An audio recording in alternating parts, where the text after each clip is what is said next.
जय निताई जय गौ श्री गुरु निताई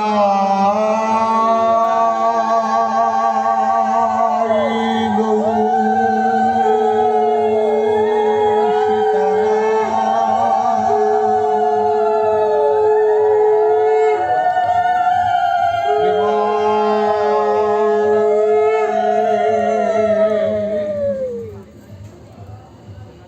गौर हरि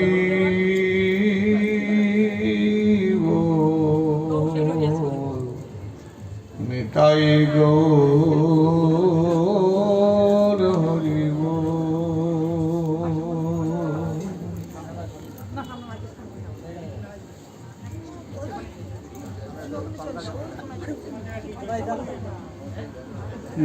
यस्य प्रसादा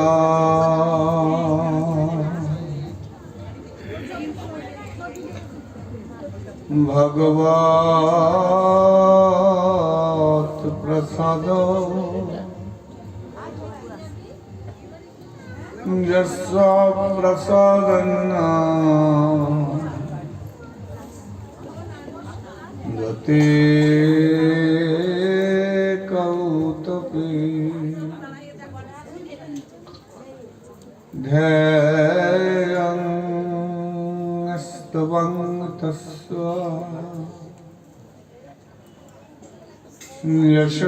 यशस्त्रसन्धां वन्दे गुरुश्री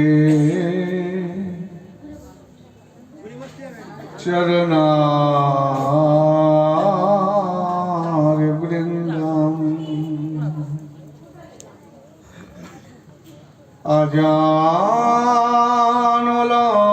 अजानुलम्बितभुजा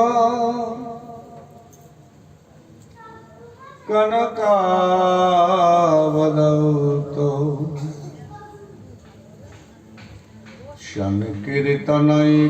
संकीर्तनैकपितरौ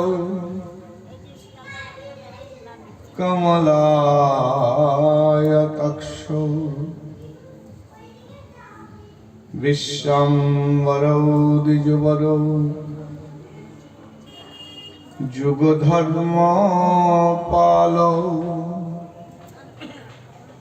वन्दे जगत्प्रियकरौ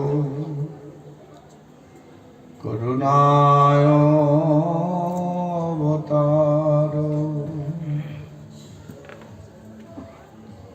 आनंद लीलामय विग्रहाय हे माभो दिव्याच्छ विसुन्दराय तस्मै महाप्रेम रसप्रदाय चैतन्य चंद्राय नमो नमस्ते नमस्त्रिकाल सत्ताय जगन्नाथ सुताय च सभित्राय सपुत्राय सकलत्राय ते नमः अनार्यपृतचरिं चिरात् करुणाय अवतीर्ण कलौ समर्पयतमुन्नत उज्ज्वलौ रसानस भक्ति श्रेयम् हरिपुराट सुंदर द्युति कदम्ब सन्धिपेत सदा हृदय स्कंदरे स्फुरत वह शचिनंदन वंशाकल्पतरुभ्यश्च कृपा सिन्धुभ्यैव च पतितानां पावनेभ्यो श्री वैष्णवेभ्यै नमो नमः। वराहापिरभिरां मृगमदतिलकं कुण्डलाक्रान्तगण्डं कञ्जक्शानिकुम्भकण्ठं स्मितशोभगमुखम् स्वादरेणस्तवेन शमं शन्तं त्रिभङ्गं रविकरवसनं भूषितं वैजयन्त्या वन्दे वृन्दावनस्थौ युवतिशतवृतं ब्रह्मगोपालवेशम् जयतां शरतौ पङ्गमरममन्दमतेर्गति मत्सर्वस्य पदाम्भोज वन्दे राधामदनमोहनम् तप्तकाञ्चन गौराङ्गी राधे वृन्दावनेश्वरी वृषभानुसुते देवी प्रणमामि हरिप्रिये वृन्दावै तुलसीदेव्यै प्रिया वै केशवस्य च कृष्णभक्तिप्रदे देवी सत्त्वावृत्तै नमो नमः। तुलसीकाननं यत्र यत्र पद्मवनानि च पुराणपठनं यत्र तत्र सन्निहितः हरि। जय रूप सनातन भट्ट रघुनाथ श्रीजीव गोपाल भट्ट दास रघुनाथ। এই ছয় গোসাইয়ের করি চরণ বন্দন, যাহা হইতে বিঘ্ন নাশয় অভীষ্ট পূরণ। মোকং করতি বাচালং পঙ্গং লঙ্ঘয়গিরিম জাতি কৃপাতামহং বন্ধে পরমানন্দ মাধবম। সর্বশ্রোতা বৈষ্ণবের মই করি নমস্কার, সবে পদ ধুলি দেহ মস্তকে আমার। হরে কৃষ্ণ কৃষ্ণ কৃষ্ণ হরে হরে, হরে রাম রাম রাম হরে হরে। প্রেমানন্দে বদন ভরে বল জোয়ারে নিতাই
হরে কৃষ্ণ।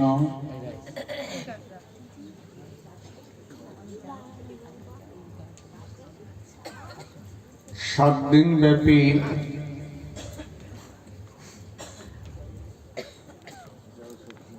যে মহতী ভাগবতীয় অনুষ্ঠানের আয়োজন হয়েছেন, তার আজ সমাপ্তি দিবস বা বিশ্রাম দিবস।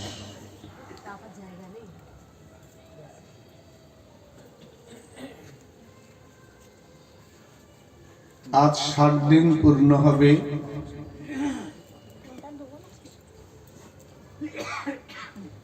পরীক্ষিত মহারাজ যেমন ছিল সুখদেব গোস্বামীর নিকট 7 দিন ভাগবত কথা শ্রবণ করেছিলেন, আমরাও এই মহতী ভাগবতী আসরে 7 দিন ভাগবত কথা শ্রবণের অধিকারী হলাম।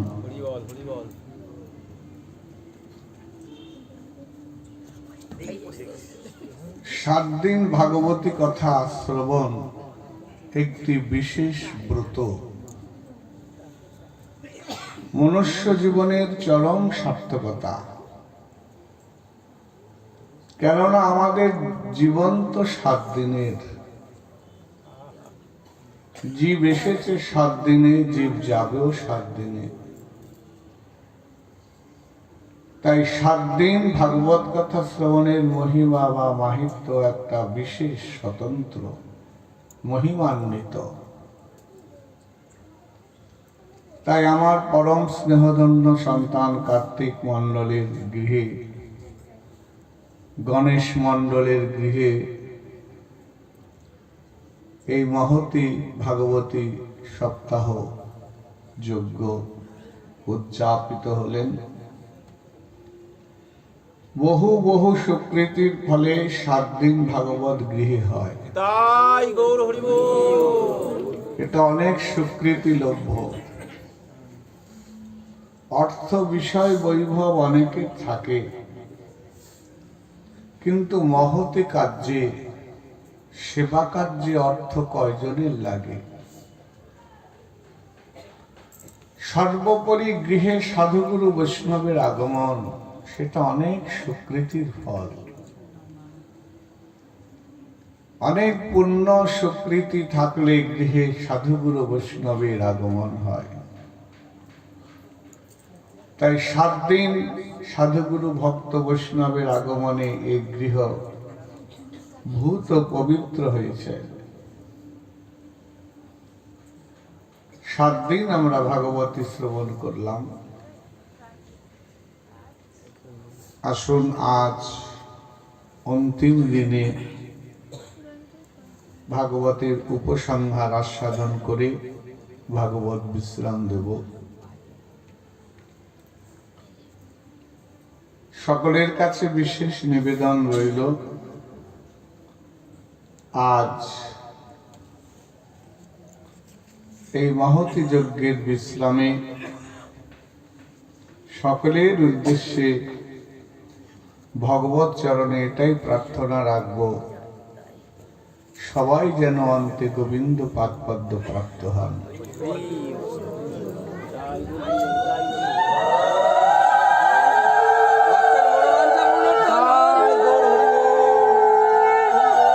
পরমহংস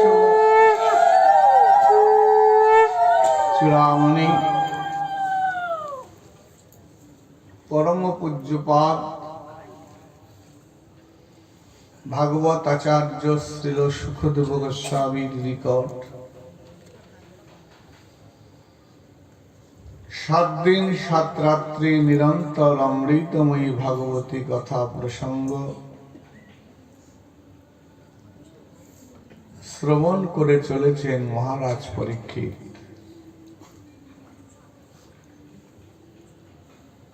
মহারাজের পরমায়ু বড় কম, মাত্র 7 দিন।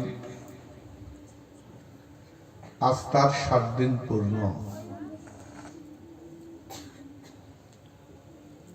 ভাগবত কথা প্রসঙ্গ আস্বাদন করাতে করাতে শুকদেব গোস্বামী পৌঁছেছেন ভাগবতের 11 স্কন্ধে। এই 11 স্কন্ধ হচ্ছে ভগবানের ললাট, আর 12 স্কন্ধ হচ্ছে ভগবানের মস্তক, আর 10ম স্কন্ধ হচ্ছে শ্রী মুখমণ্ডল।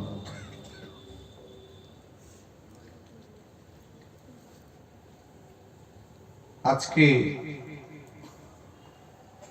ভগবান 3টি লীলা করেছেন। 11 বৎসর ব্রজলীলা, বৃন্দাবন লীলা করেছেন, সেটি মাধুর্যপূর্ণ লীলা। মাধুর্য মণ্ডিত শ্রী বৃন্দাবনী, মাধুর্য মণ্ডিত লীলা করেছেন শ্রী ভগবান। 14 বৎসর করেছেন মথুরা লীলা। এইবার 100 বৎসর করলেন দ্বারকা লীলা।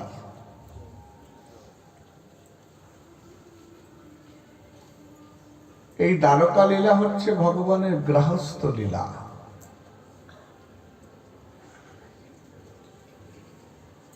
আমাদের জীবনের 3টি ধারা।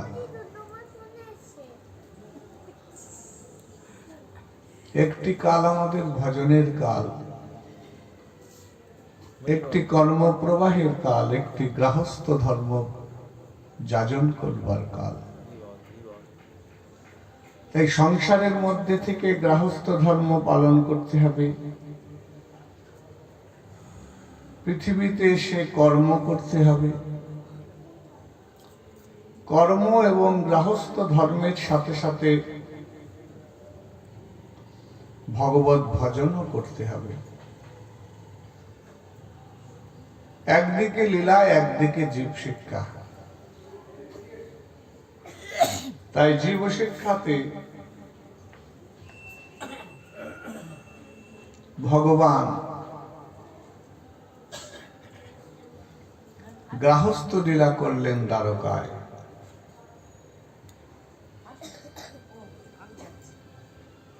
সবকিছুর একটা শেষ আছে, শুরু হলে তার শেষ আছে। গৃহস্থ লীলা যখন শুরু হয়েছে তার শেষ আছে। আজকে যদু কুলের প্রতি, যদু বংশের প্রতি ব্রহ্ম শাপ নেমে এসেছে।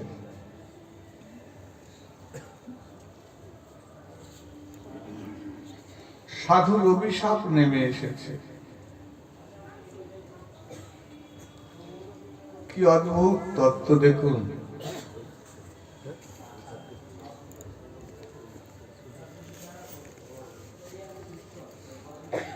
এই সাধু অপরাধ, বৈষ্ণব অপরাধ, মহৎ অপরাধের থেকে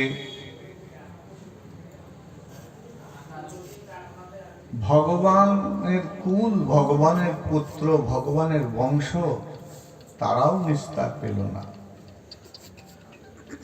এমনকি ভগবানও পেলেন না।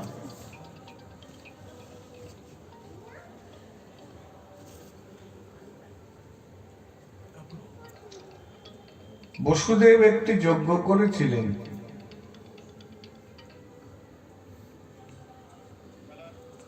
সেই যজ্ঞে বহু সাধু সন্ত মহাত্মা ঋষিগণ ঋত্বিকগণ এসেছিলেন।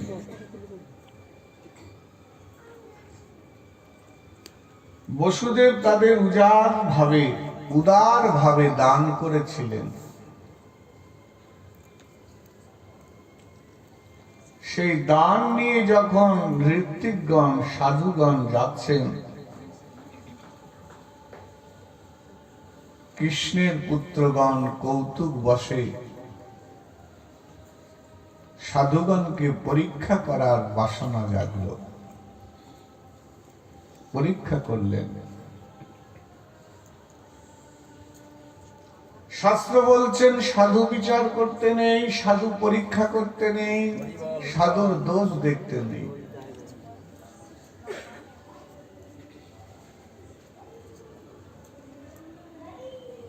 আমি তুমি দোষ দেখার কি?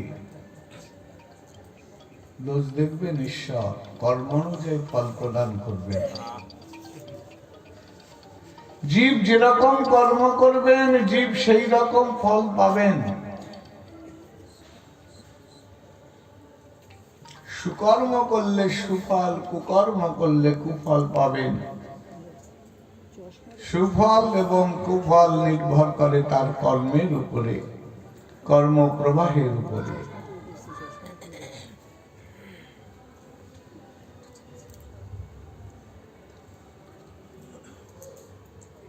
কৃষ্ণপুত্রগণ তারা মনে মনে চিন্তা করলেন সাধুদের পরীক্ষা করব, তারা কতটা সাধু। বিচার বুদ্ধি চলে এলো, সাধু বিচার।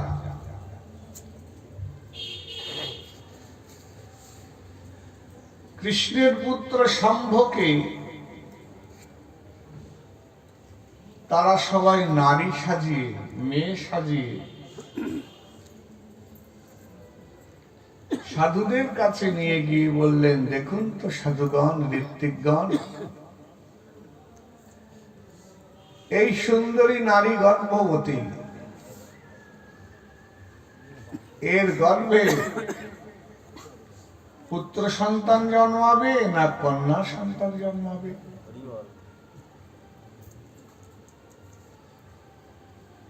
ঋষিরা ত্রিকালজ্ঞ,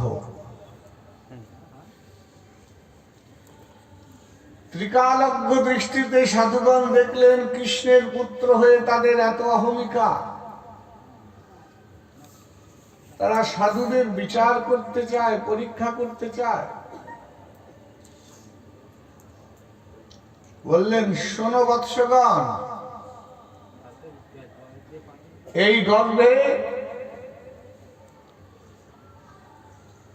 একটি মুদ্গর জন্ম হবে, আর সেই মুদ্গর থেকে 56 কোটি যদুবংশ ধ্বংস হয়ে যাবে। সাধুরা অভিশাপ দিয়ে দিলেন ক্রোধবশে। কৃষ্ণপুত্রগণ তাদের বড় আত্ম অভিমান, অহংকার, চিন্তা করলেন আমরা কৃষ্ণের পুত্র, এই অভিশাপ কখনোই আমাদের স্পর্শ করবে না। কিন্তু সাধু অভিশাপ অব্যর্থ। সাধুরা একে একে চলে গেলেন। তারা হাস্য পরিহাস্য করে যখন শম্ভর কাপড় খুললেন, দেখলেন তার কাপড়ের ভিতর থেকে একটা মুদ্গর বেরিয়ে এসেছে। মুদ্গর দেখে কৃষ্ণপুত্ররা বড় চিন্তায় কাতর হয়ে পড়লেন। মুদ্গর কোত্থেকে এলো? তাহলে কি সাধুদের অভিশাপ সত্য হবে? তারা মুদ্গর নিয়ে উগ্রসেনের কাছে গেল।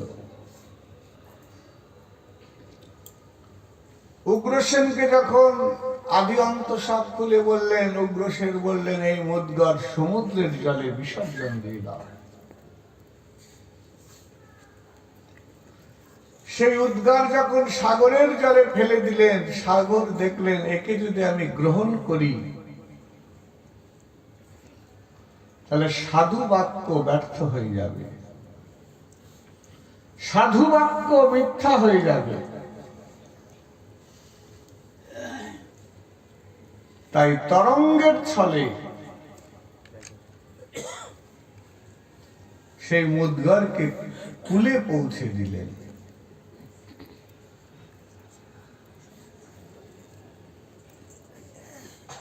কুলে চলে এলো সেই মুদ্গর। কৃষ্ণপুত্ররা সেই মুদ্গরকে পাথরের মধ্যে ঘষতে লাগলো সাগর তীরে। ঘষতে ঘষতে ক্ষয় হয়ে গেল। আর মুদ্গরের ক্ষয়িষ্ণু অংশ থেকে এক প্রকার কাটা বৃক্ষের জন্ম হলো, যাকে নলখাগড়া গাছ বলে। মাথায় মুদ্গরের মতো কাটা কাটা ফল হয়।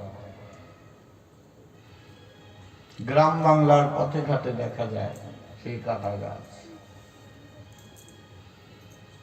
সর্বশেষ একটু অংশ বাকি ছিল, সেটা আর ক্ষয় করতে পারছেন না ঘষে ঘষে, তখন সেটা সাগর জলে ফেলে দিল। তারা নিশ্চিন্ত হলেন, মুদ্গর থেকে আমাদের কুল ধ্বংস বিনাশ হবে না। কিন্তু সাধু বাক্য ব্যর্থ হয় না।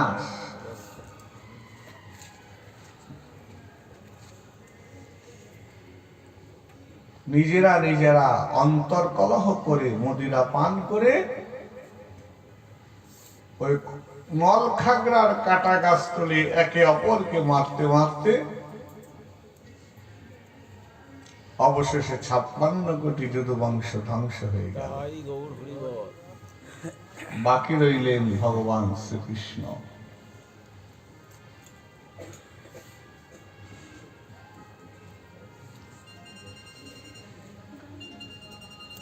যে অংশটুকু পাথরের মুদ্গরের ক্ষয় হয়নি, সেটা সাগর জলে ফেলে দিয়েছিল। একটা মৎস্য তাকে গিলে খায়।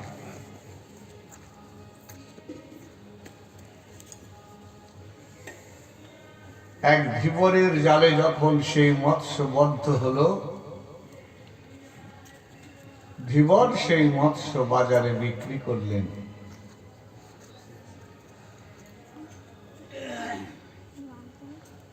জরা ব্যাদ বলে একজন ব্যাদ সেই মৎস্য কিনে নিলেন। মৎস্য যখন কাটলেন, দেখলেন তার ভিতরে পাথরের একটা তীরের ফলার মতো ক্ষুদ্র অংশ।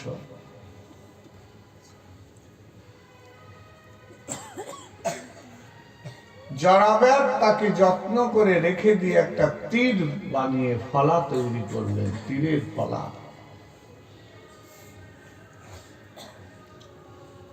বলরাম দেহত্যাগ করলেন।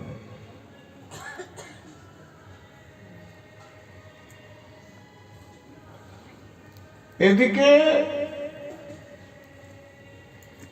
কখনো বলরাম দেহত্যাগ করেননি। কৃষ্ণ বলরাম বাকি আছেন। 56 কোটি যদুবংশ এইভাবে ধ্বংস হয়ে গেল। বিষণ্ণ বসুদেবের মন।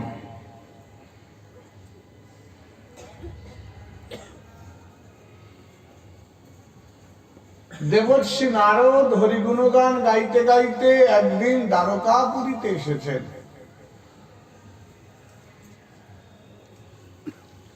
মনে মনে দেবর্ষি পাদ চিন্তা করেছেন, কিছুদিন আমি দ্বারকাপুরীতে একটু বিশ্রাম করব। কেননা নারদের প্রতি, দেবর্ষি পাদের প্রতি দক্ষ প্রজাপতির অভিশাপ আছে, আমরা আগেই শুনেছি।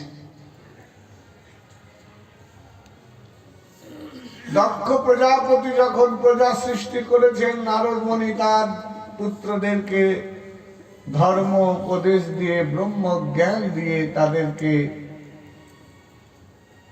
ঋষি যোগী ভক্ত বানিয়ে দিয়েছেন।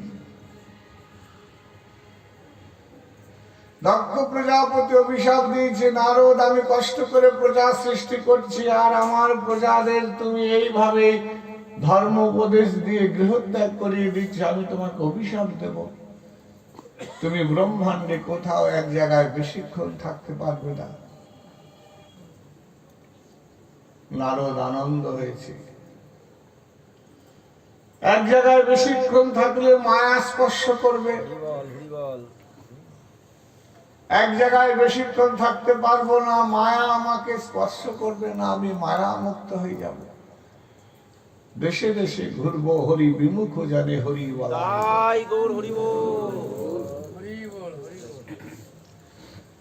তাই ব্রহ্মাণ্ডে নারদ কোথাও বেশি সময় এক জায়গায় থাকতে পারেন না।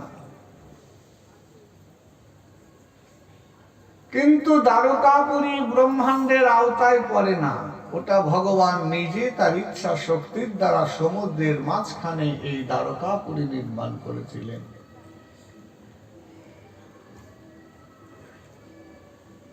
তাই সেই দ্বারকাতে কিছুদিন বিশ্রাম করবেন ভগবান চরণ সমীপে।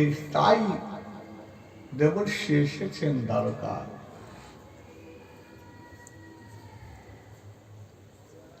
মনে বড় আনন্দ, হরিদর্শন হবে, ভগবত দর্শন হবে, আর ভগবানের চরম সান্নিধ্যে কিছুদিন অবস্থান করবেন। হরি গুণগান গাইতে গাইতে দেবর্ষি পাদ যখন দ্বারকায় প্রবেশ করলেন, তিনি চিন্তা করলেন কার কক্ষে আগে যাব। সম্মুখেই বসুদেব দেবকীর কক্ষ, তারপরে কৃষ্ণ বলরামের কক্ষ। কার ঘরে তিনি আগে ঢুকবেন?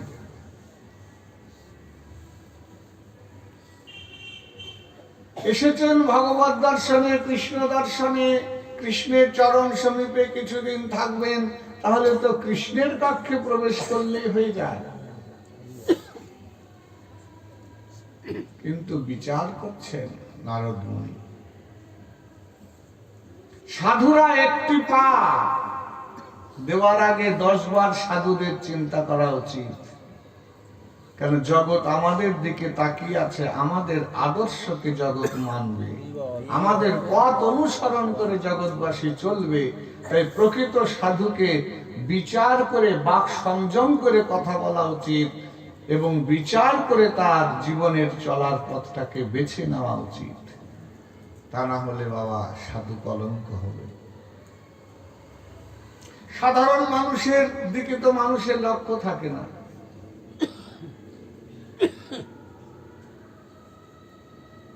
মহাজন গতস্য পন্থা,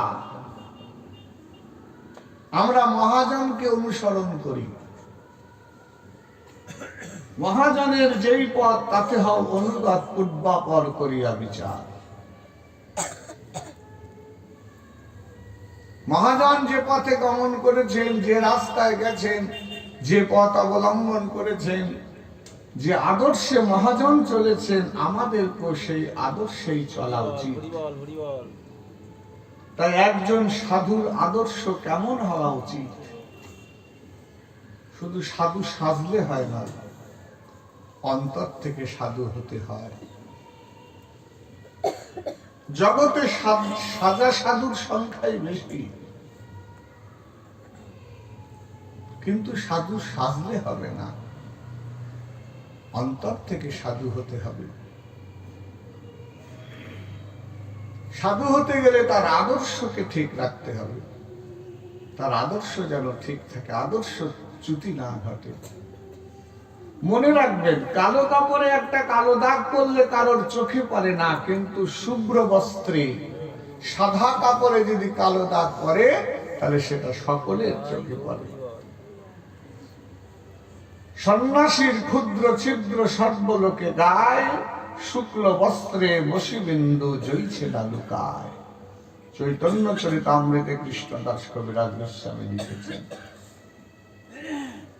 সাধুদের ক্ষুদ্র ছিদ্র সর্বলোকে গায়। কোন সাধু যদি কোনো প্রকার একটা ভুল করে, অন্যায় করে, সেটা মানুষের মুখে মুখে মুখে মুখে যেন গান হয়ে যায়। আর সাদা কাপড়ে কালো দাগ কবু না লুকায়। এই জন্য একজন গুরুদেবের আদর্শ কিরকম হওয়া উচিত, একজন সাধুর আদর্শ কেমন হওয়া উচিত, কেমন ভাবে তার জীবনযাত্রা চলা উচিত, কিভাবে বাক সংযম করে ভক্তের সাথে কথা বলা উচিত, এটা সাধুকে অনুধাবনা করা দরকার। সাধু এমন কথা বলবেন না, কোন গুরু গোসাই সাধু মহন্ত বাবাজি এমন কথা বলবেন না কাউকে যাতে সে কথা শুনে কারো ভক্তি নষ্ট হয়। আমরা কাউকে ভক্তি দিতে পারবো না বাবা, পারলে 10টা টাকা দিতে পারি, কি বাবা? পারলে 10টা টাকা দিতে পারবো কাউকে, কিন্তু কাউকে ভক্তি দিতে পারবো না। কিন্তু এমন কথা কাউকে বলবো না যে কোনো সাধুর প্রতি, বৈষ্ণবের প্রতি, গুরুদেবের প্রতি তার জন্য ভক্তিটা নষ্ট হয়ে যায়। ভক্তি তো দিতে পারবো না, কিন্তু ভক্তি নষ্ট করার অধিকার আমার নাই। তো এমন আদর্শ সাধুদের হওয়া উচিত। এই জন্য বলছে, বিচার করিয়া মানে ভক্তির অসাস্বাদনে মধ্যস্থ ভাগবত পুরাণ। ভাগবত বিচার করে ভক্তির আস্বাদন করা উচিত। আজকে নারদ মুনি দ্বারকা নগরে গিয়ে দাঁড়িয়ে রয়েছেন। কোথায় ঢুকবেন? কোন কক্ষে আগে যাবেন? কৃষ্ণের কক্ষে আগে যাবেন না কৃষ্ণের পিতা বসুদেবের কক্ষে আগে ঢুকবেন? চিন্তা করছেন দাঁড়িয়ে। দেখুন কি সংকট তত্ত্ব। আমরা বলতে পারি কৃষ্ণের কাছে যখন গেছে কৃষ্ণের ঘরে ঢুকলেই হয়। নারদ মুনি বললেন না। বিচার করে দেখা গেল ভগবানের থেকে ভগবানের ভক্ত বড়। তাতে করে ভগবানের পিতা কেমন সাধন, কেমন ভক্তি থাকলে পরে তাদের ঘরে ভগবান পুত্র রূপে জন্মগ্রহণ করে। এটাকে আগে লক্ষ্য করো। কেমন শুদ্ধ আধার হলে পরে ভগবান সেই ঘরে পুত্র রূপে আসে,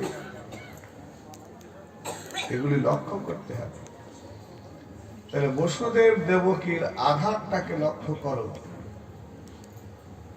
তাদের হৃদয়ে কত ভক্তি, কত প্রেম, কত প্রীতি, কত ভালোবাসা, যে আজকে তাদের ঘরে ভগবান পুত্র রূপে এসেছেন। যিনি স্বয়ং ভগবান, অনাদির আদি গোবিন্দ, সর্ব কারণ কারণ।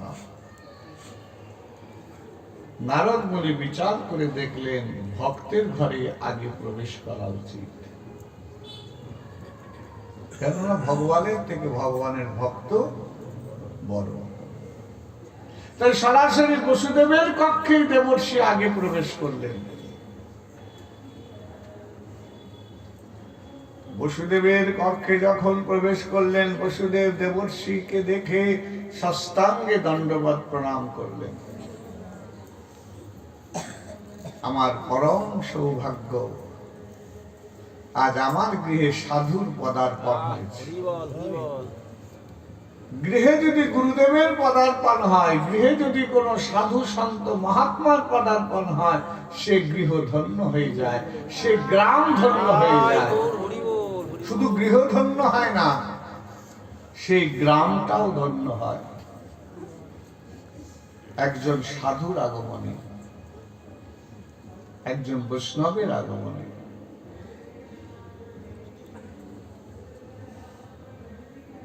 মহন্ত স্বভাব কারিতে পামর, নিজ কার্য নাই তবু যান পরঘর। এটাই মহন্ত স্বভাব।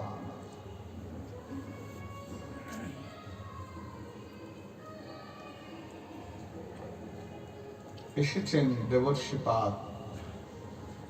বসুদেব দণ্ডবত প্রণাম করে পুত্র কৃষ্ণ বলরামকে ডাকছেন, পুত্রদ্বয় কৃষ্ণ বলরাম, রামকৃষ্ণ তোমরা কোথায়? শিগগিরি করে এসো। কেন?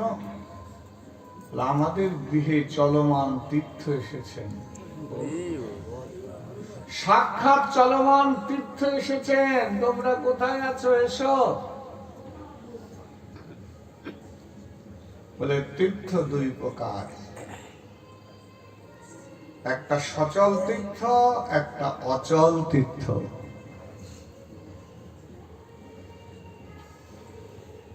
গয়া, কাশী, মথুরা এগুলো অচল তীর্থ।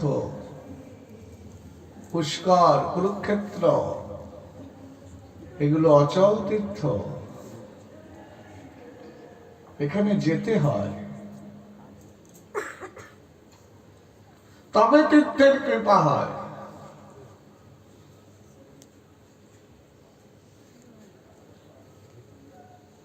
আর সাধুরা হচ্ছেন সচল তীর্থ। ঘরে ঘরে বাড়ি বাড়ি দ্বারে দ্বারে সাধুরা গিয়ে জগৎকে উদ্ধার করে। আজকে সচল তীর্থ এসেছেন দেবর্ষিপাদ নারদ, পরম সৌভাগ্য। এসে দণ্ডবত প্রণাম করো। পিতা হয়ে পুত্রকে শিক্ষা দিচ্ছেন। আর ভগবান বাসুদেব শ্রীকৃষ্ণ বলরাম এসে দেবর্ষিকে প্রণাম করছেন।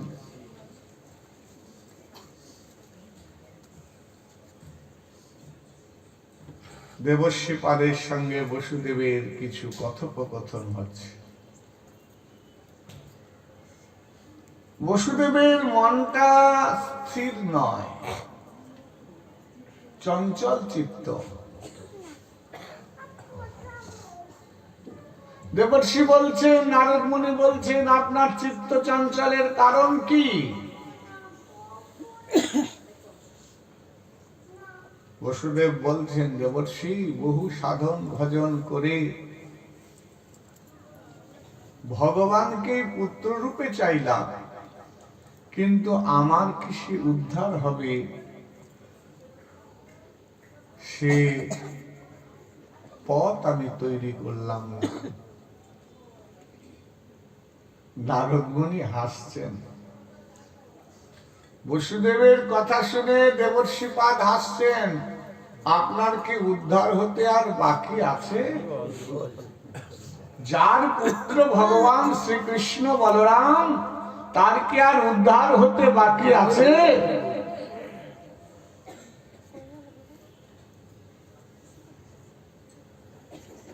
বসুদেবের মনের সংকোচ, ভ্রান্ত ধারণা, অন্তরের বিষাদ দূর করতে দেবর্ষিপাদ একটি উপাখ্যান বললেন তাকে।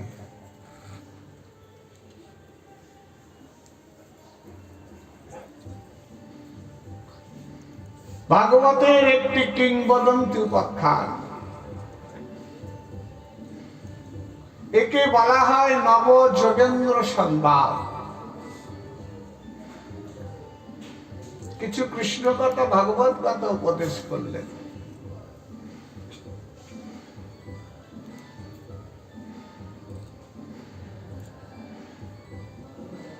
উপাখ্যানকে কি বিদেহী রাজা নিমিষ,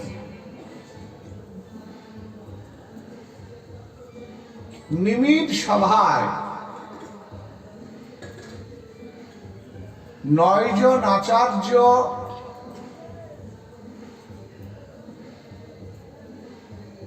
পরম পুরুষ যোগেন্দ্র এসেছেন।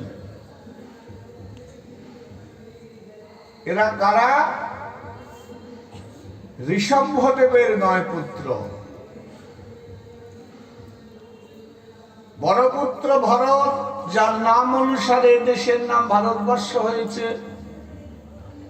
পরবর্তীতে 9টি পুত্র হয়েছে। এরা কর্মকাণ্ডের সঙ্গে, সংসার কাণ্ডের সঙ্গে যুক্ত হয়নি। এরা সাধন ভজন করে ব্রহ্মজ্ঞান লাভ করে এরা যোগী হয়ে সর্বত্র ভ্রমণ করছেন।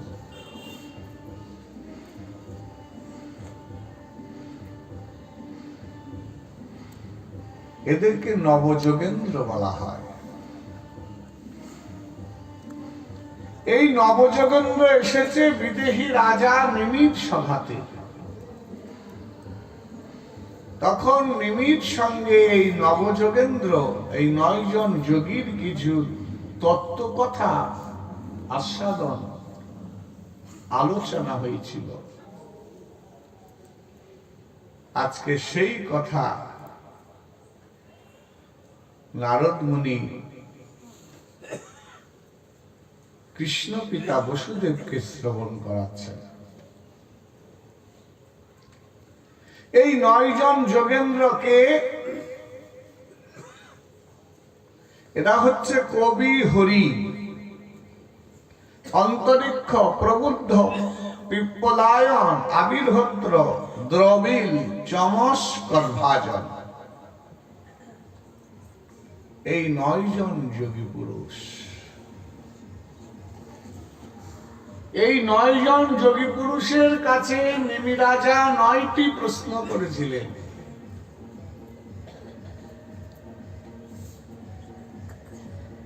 প্রথম প্রশ্নটি করেছিলেন,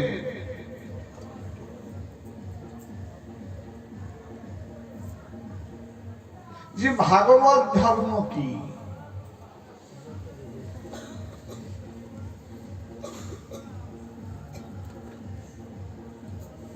ধর্ম হচ্ছে ধরে রাখা। ধর্ম আমাদের ধরে রাখে, পতিত হতে দেয় না, পতন হতে দেয় না।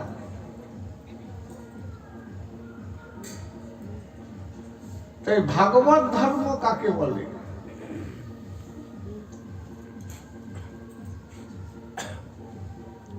বলছে ভক্তি ধর্মই হচ্ছে ভাগবত ধর্ম।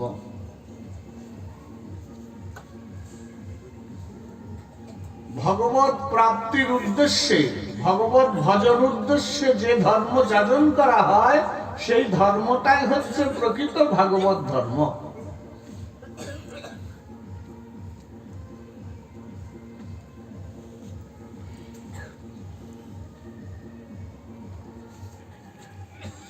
এবার বলছে ভক্ত কাকে বলে? দ্বিতীয় প্রশ্ন।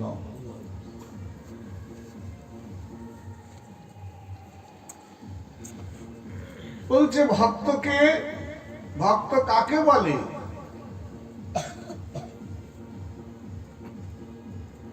ভক্তি আছে যার, সেই হলো ভক্ত। ধন থাকলে তাকে ধনী বলে, অর্থ থাকলে অর্থবান বলে, ধনী বলে তাকে। বিদ্যা থাকলে বিদ্যাবান বলে, জ্ঞান থাকলে জ্ঞানবান বলে, বুদ্ধি থাকলে বুদ্ধিমান বলে,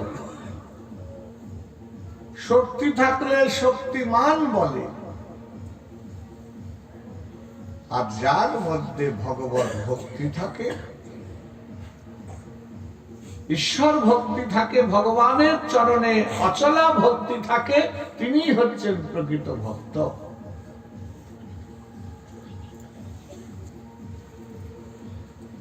ভক্তের লক্ষণ কিরকম হয়? নিরপেক্ষ। ভক্ত কারো অপেক্ষায় থাকে না, কোনো কিছুর অপেক্ষা রাখে না। সুখ দুঃখ ভালো মন্দ এই অপেক্ষা তার থাকে না। তার কাছে সুখ যেমন, তার কাছে দুঃখ তেমন। সম দুঃখ সুখ ক্লেশম। প্রকৃত ভক্তের কাছে সুখ দুঃখ সমান, দুঃখ কষ্ট সমান, ভালো মন্দ সমান। ভালোতে অত্যন্ত খুশি হয় না, দুঃখে ভেঙেও পড়ে না। কেন? সে জানে সুখ দিয়েছে যিনি, দুঃখটাও দিয়েছেন তিনি। তিনি যদি আমাকে দুঃখ দিয়ে সুখে থাকেন, সেটাই আমার সুখ। আর তিনি যদি আমাকে সুখ দিয়ে সুখে থাকেন, সেটাই আমার সুখ। প্রকৃত ভক্তের কাছে সম দুঃখ সুখ ক্লেশম, সুখ দুঃখ সমান থাকে। সদা মৌনী, বৃথা বাক্য প্রয়োগ করেন না। অযথা গ্রাম্য কথা বলে, গ্রাম্য বার্তা মানে যে কথার মূল্য নেই, যে কথার অর্থ নেই, যে কথার প্রয়োজন নেই, বেশি কথা বলা হয়। যা বলে না, এত বেশি কথা বলিস কেন? প্রকৃত ভক্ত, প্রকৃত সাধু বেশি কথা বলে না। যতটুকু প্রয়োজন ততটুকু কথা বলবেন। বাকি সময় ভগবত চিন্তায় থাকবেন। জয় শ্রী রাধে। আন কথা বলবে না, আন কথা শুনবেও না, সকল কহিবে পরমার্থ। গোবিন্দ প্রসঙ্গ। অপ্রয়োজনীয় কথা সাধু বলবেন না, প্রকৃত ভক্ত অপ্রয়োজনীয় কথা বলবেন না। সদা মৌনী, মৌন থাকবেন বেশি, ভগবত চিন্তায় থাকবেন, গুরু গোবিন্দ চিন্তায় থাকবেন। চিন্তার মধ্যে শ্রেষ্ঠ চিন্তা হচ্ছে গুরুদেবের চিন্তা করা। কেউ যদি দিনান্তে একবারও গুরুদেবের চিন্তা করে তার সেই দিন ধন্য। আর একদিনও গুরুদেবের কথা সারা দিনের মধ্যে মনে পড়লো না, তাহলে ভাববেন আজকের দিনটা তার বৃথা হয়ে গেল, দিনটা বৃথা চলে গেছে। গুরুদেবের কথা, গোবিন্দের কথা তার মনে পড়ে নাই।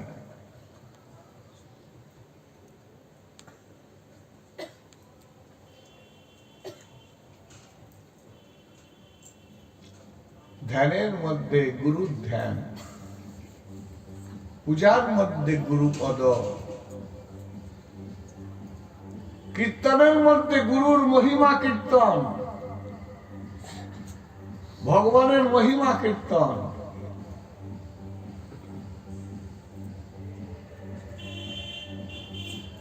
স্থির মতি,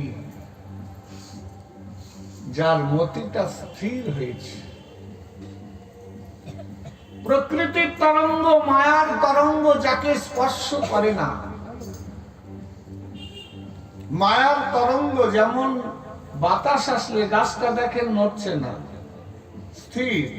বাতাস দেবেন, হাওয়া দেন, গাছটা দুলছে, নড়ছে, কাঁপছে।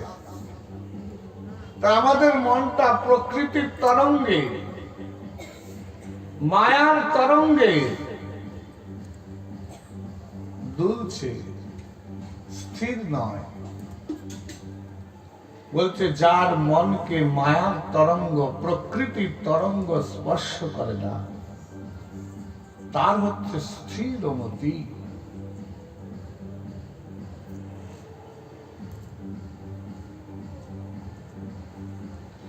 বলে মতি স্থির করা সম্ভব, মনটাকে স্থির রাখা? বলে হ্যাঁ সম্ভব। বলে কিরকম? বলে স্থির বস্তুতে মনটাকে রেখে দাও। প্রকৃতির তরঙ্গ যাকে স্পর্শ করতে পারে না, মায়ার তরঙ্গ যাকে স্পর্শ করে না, সেই জায়গায় যদি মনটাকে তুলে রাখতে পারো, তাহলে আর মন প্রকৃতির তরঙ্গে চলবে না। বলে প্রকৃতির তরঙ্গ স্পর্শ করে না, মায়ার তরঙ্গ স্পর্শ করে না, এমন স্থান কোথায়? বলে হরিপাদ, গোবিন্দ পাদ পদ্ম। গোবিন্দ পাদ পদ্মে, হরিপাদ পদ্মে মনটাকে তুলে রাখে। যারা সর্বক্ষণ মনটা গোবিন্দ চরণে তুলে রেখেছে, তারা পরম ভক্ত।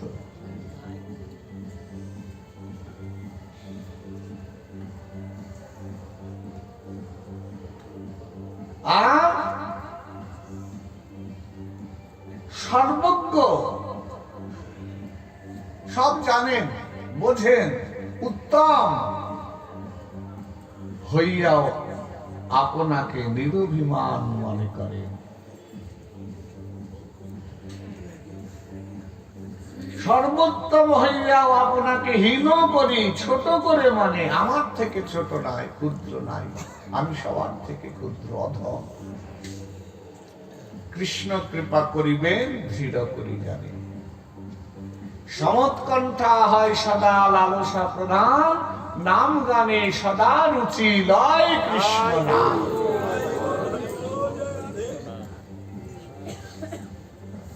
সমৎকণ্ঠা, উৎকণ্ঠাময় চিত্ত।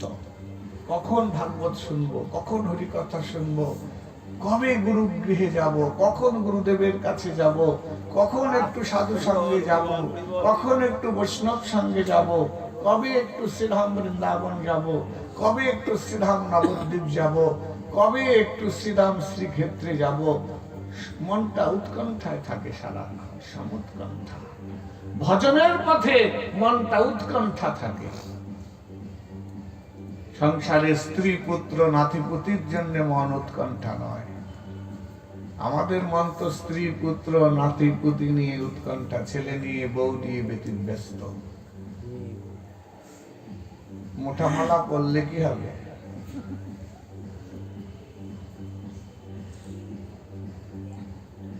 মন তো সারাক্ষণ স্ত্রী পুত্র পরিজন নাতিপুতি নিয়ে ব্যস্ত।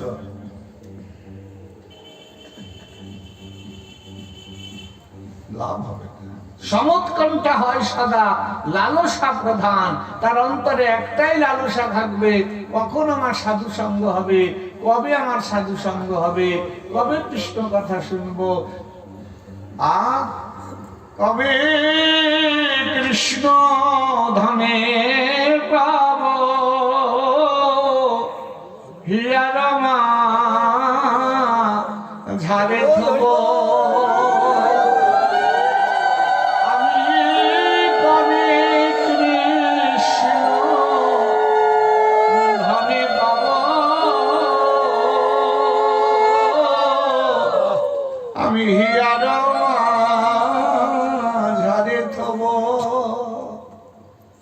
জুড়াইব এ পাপ পরাণ তাপিত পরাণ, কবে আমার তাপিত পরাণ শীতল, কবে কৃষ্ণ ধনে পাবো। এইখানে হবে লালসা, লালসা প্রধান। কৃষ্ণ নাম গানে সদা রুচি, নামে রুচি, সর্বক্ষণ নামে রুচি। লয় কৃষ্ণ নাম, সর্বক্ষণ কৃষ্ণ নাম বদনে, কৃষ্ণ কথা বদনে। কৃষ্ণ কথা ছাড়া আন কথা বলে না।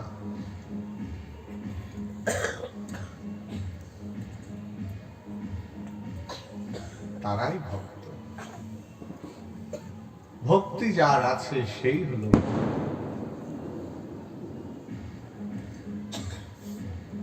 তৃতীয় প্রশ্ন করলেন, মায়ার স্বরূপ কি? ভগবানের যে মায়া, দৈবী মায়া। গীতায় বলেছেন, দৈবী হেস্যা গুণময়ী মম মায়া দুরত্তয়া মামে ভজে প্রবুদ্ধন্তে মায়া মে তন্তরন্তিতে। এই মায়ার স্বরূপ কি? বলে মায়ার স্বরূপ হচ্ছে জীবকে ভুলিয়ে দেওয়া। জীবের যে সত্য স্বরূপ, সেই সত্য নিত্য স্বরূপকে ভুলিয়ে দেওয়াই হচ্ছে মায়ার কাজ। হইয়া মায়ার দাস জীব করে নানা অভিলাষ, গোবিন্দ শরণ যায় দূরে। মায়ার কাজই হচ্ছে তাই, যাহা সত্য তাহাকে ভুলিয়ে দিয়ে মিথ্যাকে সত্য করা, অনিত্য বস্তুকে নিত্য ভাবা আর নিত্য বস্তুকে অনিত্য ভাবা, আপনকে পর ভাবা, পরকে আপন ভাবা, এটাই হচ্ছে মায়ার কার্য।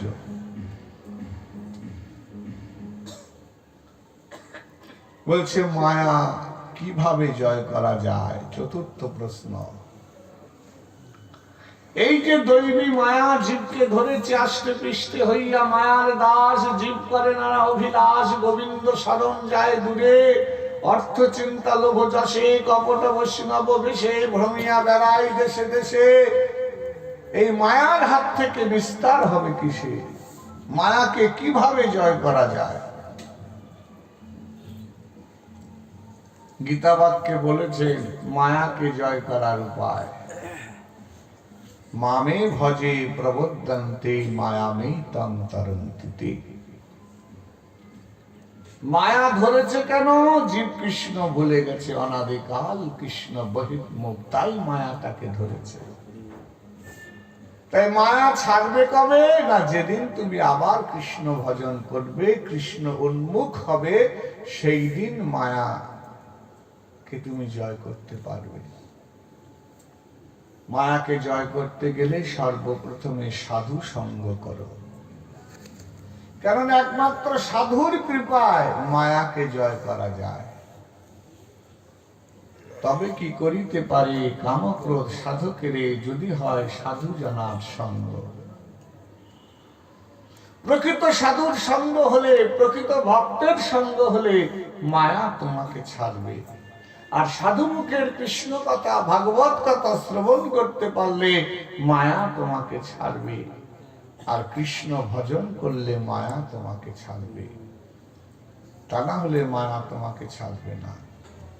অন্ধকার ঘরে আলো জ্বালালে তবেই যেমন অন্ধকার দূরীভূত হয়, সেই রকম মায়াবদ্ধ ঘরে নামের আলো জ্বালাতে হবে, প্রেমের আলো জ্বালাতে হবে, গুরুচরণ আশ্রয় করতে হবে, নামের আলো জ্বালাতে হবে, প্রেমের আলো জ্বালাতে হবে, তবে মায়া তোমারে ছাড়ায়।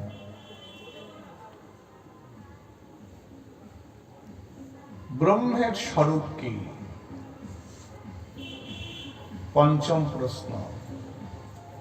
ভগবানের তিনটি রূপ, তিনটি সত্তা, ব্রহ্ম, আত্মা, ভগবান।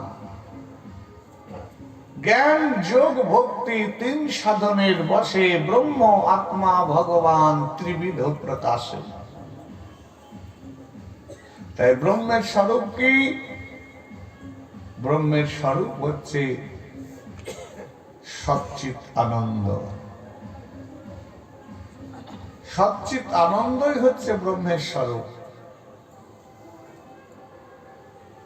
কর্মযোগ কাকে বলে? ষষ্ঠ প্রশ্ন। কর্মযোগ কাকে বলে? কর্ম মানে কিছু করা, যোগ মানে যুক্ত হওয়া। যে কর্মের দ্বারা ভগবানের সঙ্গে যুক্ত হওয়া যায়, যে কর্মের দ্বারা শ্রীহরিপাদ পদ্ম লাভ করা যায়, যে কর্মের দ্বারা ভগবত সঙ্গ প্রাপ্ত হয়, যে কর্মের দ্বারা ভক্ত সঙ্গ প্রাপ্ত হয়, সেই কর্মের নামই হচ্ছে কর্মযোগ। কর্মের দ্বারা যুক্ত হওয়া। কর্মের দ্বারা ভগবানের সঙ্গে যোগ হওয়া যায়, জ্ঞানের দ্বারা ভগবানের সঙ্গে যোগ হওয়া যায়, ভক্তির দ্বারা ভগবানের সঙ্গে যোগ হওয়া যায়। গীতায় জ্ঞান কর্ম যোগ তিনটি বলা আছে, তার মধ্যে যদিও ভক্তি যোগ শ্রেষ্ঠ। জ্ঞান যোগ অপেক্ষা কর্মযোগ শ্রেষ্ঠ, কর্মযোগ অপেক্ষা ভক্তি যোগ শ্রেষ্ঠ। তাই যে কর্মের দ্বারা, যে সৎকর্মের দ্বারা, যে নিষ্কাম কর্মের দ্বারা ভগবানের সঙ্গে যুক্ত হওয়া যায়, তাকেই কর্মযোগ বলে। কর্ম দুই প্রকার, একটা নিষ্কাম কর্ম, একটা সকাম কর্ম। আত্মসুখের জন্য, নিজের সুখের জন্য যে কর্ম করা হয় তাকে বলে সকাম কর্ম। আর ভগবত সুখের জন্য, ভগবানের সুখের জন্য, ভগবানের সেবা কার্যের জন্য যে কর্ম করা হয় তাকে বলা হয় নিষ্কাম কর্ম। যে কর্মের মধ্যে আশা থাকে, ফল পাওয়ার আশা থাকে, সেটা সকাম কর্ম। আর যে কর্মের মধ্যে কর্ম করে কিন্তু ফল পাওয়ার কোনো আশা থাকে না, ভগবানের কাছে কিছু চাইবার আশা থাকে না, বাসনা থাকে না, তাকে বলে নিষ্কাম কর্ম। কর্ম করছে কিন্তু ভগবানের কাছে কিছু চাওয়ার নাই, নিষ্কাম কর্ম সেটা। ওই নিষ্কাম কর্মের দ্বারা ভগবানের সঙ্গে যুক্ত হওয়া যায়। সপ্তম প্রশ্ন করলেন, ভগবানের অবতার কি? গীতা শাস্ত্রে বলা আছে, যদা যদা হি ধর্মস্য গ্লানির্ভবতি ভারত উদ্বুদ্ধানাম অধর্মস্য তদাত্মানাম সৃজম্যহম পরিত্রাণায় সাধূনাম বিনাশায়স্য দুষ্কৃতাম ধর্ম সংস্থাপনার্থায় সম্ভুবামি যুগে যুগে। যখন ধর্মের মধ্যে অধর্মের প্রাদুর্ভাব ঘটে, অসুরদের শক্তি বৃদ্ধি পায়, সাধু শক্তি ম্লান হতে থাকে, তখন ভগবান আবির্ভূত হন। প্রথমে কি করেন? পরিত্রাণায় সাধুনাম, সাধুদের উদ্ধার করেন, সাধুদের পরিত্রাণ করেন। বিরহ রূপ সাগর থেকে, বিরহ অদর্শন জনিত দুঃখের সাগর থেকে সাধুদেরকে রক্ষা করেন দর্শন দানে। অশুভ শক্তি, আসুরিক শক্তিকে বিনাশ করেন, যুগ ধর্ম প্রবর্তন করেন।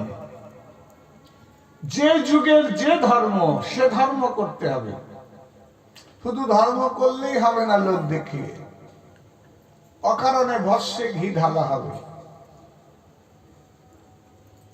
শুধু ভস্যে ঘি ঢালা, লাভ কিছু নেই।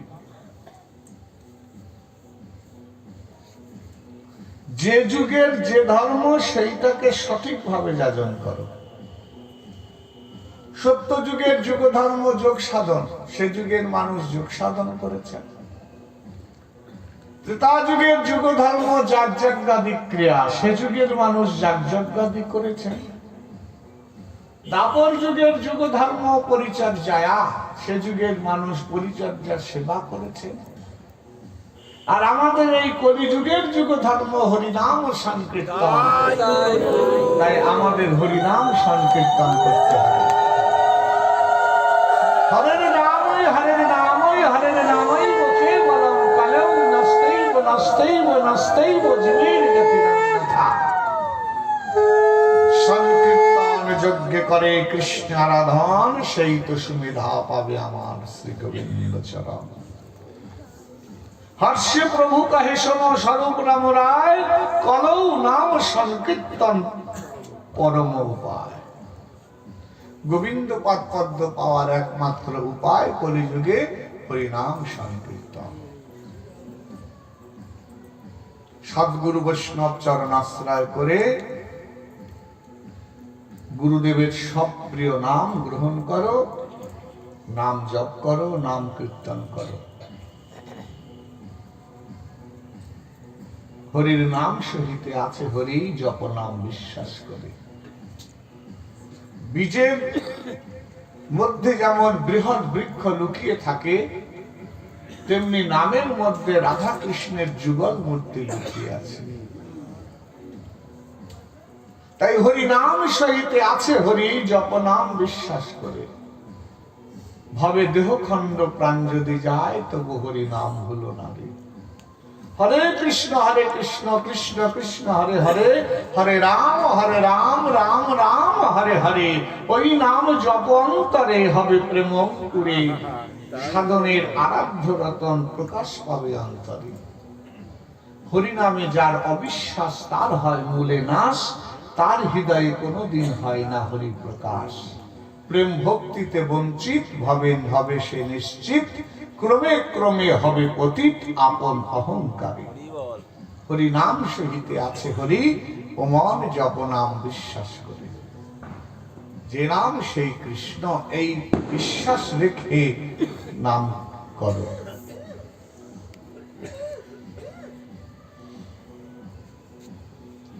এই অসুরকে বিনাশ করবার জন্য, ধর্মকে স্থাপন করবার জন্য, সাধুদের পরিত্রাণ করবার জন্য ভগবান যখন মর্তে অবতরণ করেন, তখন তাকে অবতার বলা হয়। অবতার ও অসংখ্যা, অসংখ্য অবতার আছেন। অভক্তের গতি কি? দুর্লভ মানব জন্ম পেয়ে ভক্তি ধর্ম যাজন করল না, হরি নাম করল না, সাধন ভজন করলেন না, গুরুচরণ আশ্রয় করলেন না, নাম সংকীর্তন করলেন না, একদিনের জন্য সাধু সঙ্গ করলেন না, তার উপায় কি? বলে তার জন্য রয়েছে অনন্ত নরক। সে নরকবাসী হবে। চারি বর্ণাশ্রমে যদি কৃষ্ণ নাহি ভজে, সধর্ম করিলেও সে দৌড়াবে পরিমজে। যদি সে ভগবত ভজন না করেন, তাহলে সে অভক্ত।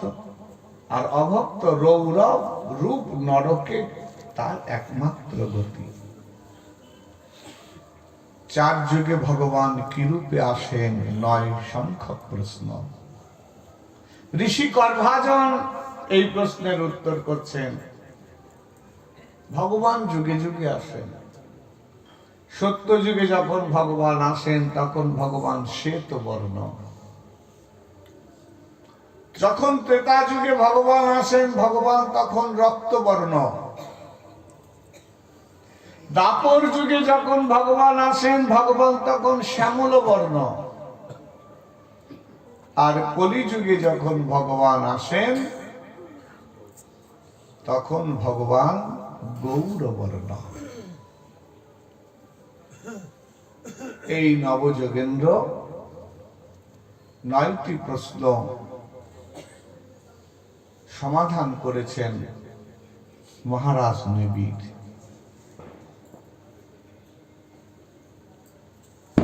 দেখতে দেখতে 56 কোটি যদুবংশ ধ্বংসের সময় হয়ে এলো। প্রবাসে বৃক্ষ ডালে ভগবান বসে আছেন বিষণ্ণ চিত্তে।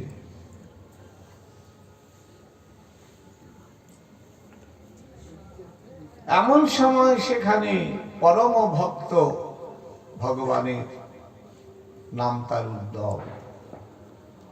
উদ্ধবজি এসেছেন। উদ্ধব হচ্ছেন ভগবানের পরম ভক্ত।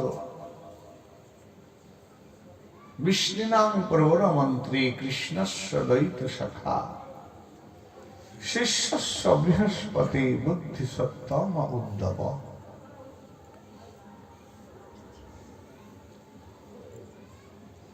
বৃষ্ণিগণের পরামর্শদাতা, কৃষ্ণের দ্বৈত সখা, শিষ্যস্য বৃহস্পতি। দুটো জগৎ, একটা জাগতিক জগৎ, একটা অপ্রাকৃত ধর্ম জগৎ। জাগতিক জগতের পরিচয় হয় পিতার পরিচয়। তুমি কার ছেলে, তোমার বাবার নাম কি, এই হচ্ছে পরিচয় পত্র। আর আধ্যাত্মিক জগৎ বিলক্ষণ, এখানে কেউ কারো বাবার নাম জিজ্ঞাসা করেন না। এখানে গুরুদেবের পরিচয়, শিষ্যের পরিচয় হয়, ভক্তের পরিচয় হয়। জিজ্ঞাসা করেন, গুরুচরণ আশ্রয় হয়েছে, শ্রী গুরুদেবের নাম কি, গুরুদেবের স্বরূপ কি।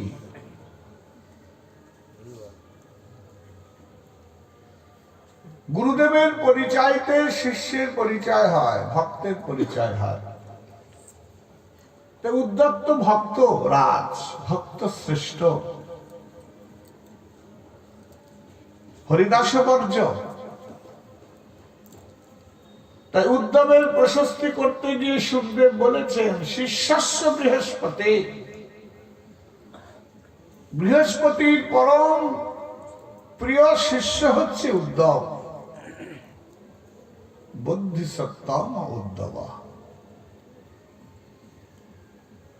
যার বুদ্ধিটা, বিবেকটা, বৈরাগ্যটা, মনটা গুরুপাদপদ্মে লগ্ন হয়েছে, গুরু ছাড়া কিছু বোঝেন না,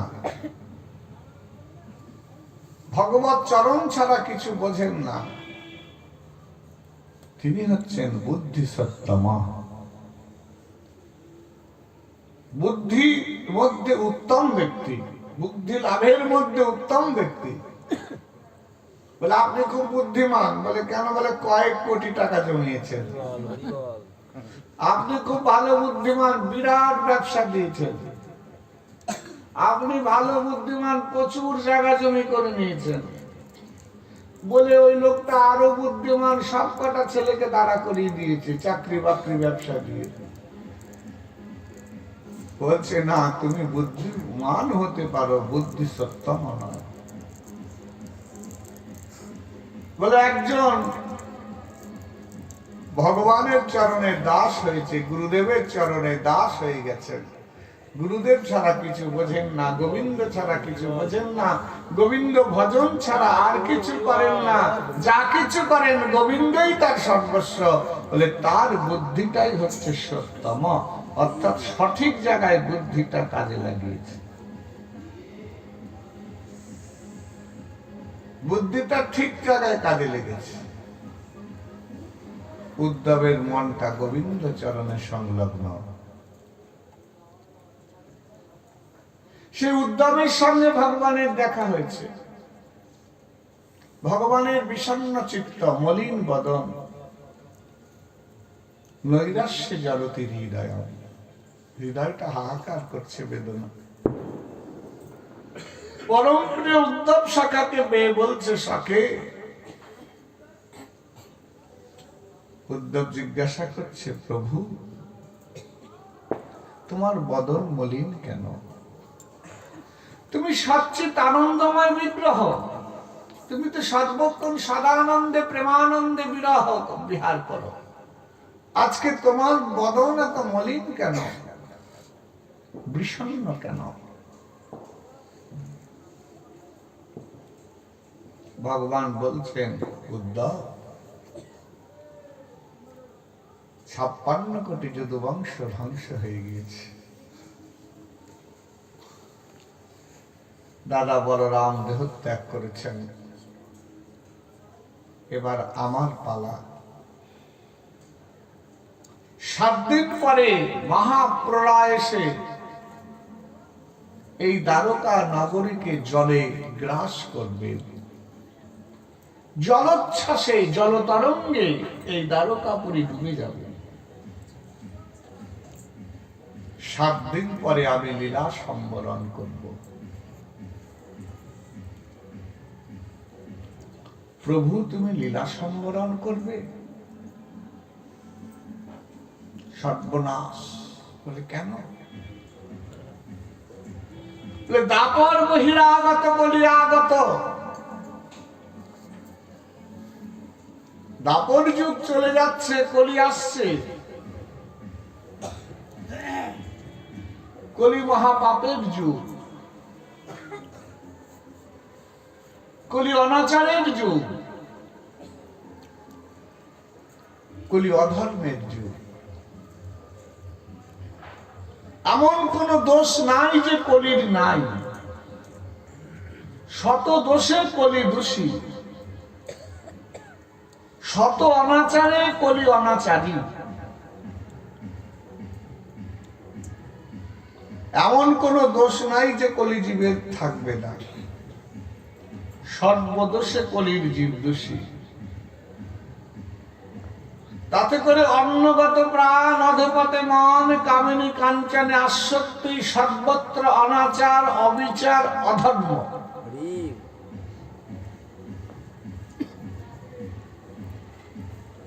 সত্য যুগে ধর্ম 4 পায়ে চলত,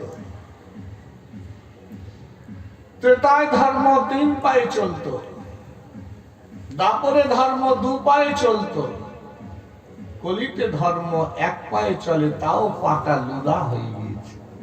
ধর্মের পা লুলা। আমরা ধর্ম বুঝি না বাবা, প্রকৃত ধর্ম করি না, ধর্মের ধ্বজা উড়াই। আদৌ ধর্ম বুঝি না, ধর্মের ধ্বজা উড়িয়ে বেড়াই। অধিকাংশ ধার্মিক লোকেরা ধর্ম কি বুঝতে হবে, ধর্ম কাকে বলে জানতে হবে, সঠিক ধর্ম যাজন করতে হবে, গুরু অনুরক্ত ধর্ম পালন করতে হবে। লোক দেখা দেখি ধর্ম করলে ধর্ম হয় না। সেটা শাস্ত্রের অনুমোদিত হওয়া চাই, গুরুদেবের অনুমোদিত হওয়া চাই। শাস্ত্র অনেক কথা বলে, বলে শাস্ত্রে বলা আছে এরকম, বলে শাস্ত্র অনেক কথা বলে। শাস্ত্রের শেষ করেছ? আমরা গ্রন্থের প্রথম 10-12 পাতা পড়ে বড় পণ্ডিত হয়ে যাই, অনেক কিছু শিখে ফেলেছি, জেনে ফেলেছি, অনেক কিছু নিয়ম ধারা রীতি নীতি বলতে শুরু করে দি বাবা। হরিভক্তি বিলাসে এরকম বলা আছে, হরিভক্তি বিলাসে এইটা করতে বলা আছে, এরকম করতে নির্দেশ দেওয়া আছে। কিন্তু হরিভক্তি বিলাসের শেষ পাতা পড়েছো ঠিকভাবে? শেষ পর্যন্ত পড়েছো? কি বলা আছে হরিভক্তি বিলাসের শেষে? আমি অনেক কথা বললাম। হরিভক্তি বিলাসের শেষে বলা আছে, গ্রন্থকার বলছেন, আমি অনেক কথা বললাম, তোমার গুরুদেব তোমাকে যেরকম পথ নির্দেশ দেবেন তুমি সেই পথে চলবে। এত দূর অব্দি আগায় না। ওই যে প্রথম 10 পাতা পড়েছে, ওতেই বড় পণ্ডিত হয়ে গেছে সব। জয় রাধেশ্বর। ভাগবতের এই প্রান্ত প্রান্ত পড়তে হয়, শাস্ত্রের এই প্রান্ত প্রান্ত পড়তে হয়, তারপরে অন্যকে শাস্ত্র উপদেশ দিতে যেতে হয়। জীবনে শাস্ত্রই পড়লো না, গ্রন্থই পড়লো না। আগে ছিল ডায়েরি গুরু, দীর্ঘদিনের পাঠকতার বয়স তো বাবা, অভিজ্ঞতা কম নয়। ওই যখন আগে শ্রীপাঠে বসতাম তখন সব ডায়েরি নিয়ে বসতো, ডায়েরি নিয়ে লিখতো, তখন ওই সেইভাবে আবার পাঠ করতো, একে বলে ডায়েরি গুরু। তারপরে ওটা উঠে গেল, আসলো ক্যাসেট। ওই ক্যাসেট শুনে শুনে শুনে শুনে কীর্তন গায়, ক্যাসেট শুনে শুনে ভাগবত পাঠ করে, হয়ে গেল ক্যাসেট গুরু। আর এখন সম্প্রতি হয়ে গেছে মোবাইল গুরু। ওই মোবাইলটা চালু করে দিয়ে পকেটে রেখে দিল, পাঠ উঠে গেল, এবার ওইটাকে ভালো করে মুখস্থ করে আসলে গিয়ে খুব করে বলে এলো, 2001 টাকা প্রণামে নিয়ে এলো, অমুক বাবু খুব ভালো পাঠ করেছে। শাস্ত্র পড়লো কতটুকু, শাস্ত্রের অনুভব হলো কতটুকু, সেই দিকে লক্ষ্য নাই। শ্রোতাও যেমন বক্তাও তেমন, কানও যেমন মুখও তেমন। তাই হরিভক্তি বিলাসে অনেক কথা বলা আছে শাস্ত্রে। কথাগুলো কি বলি অনুভব করেন, অনুভব করলে বুঝতে পারবেন যে প্রভু কি বলছেন কথাগুলো। হরিভক্তি বিলাসে অনেক নিয়ম বলা আছে বাবা।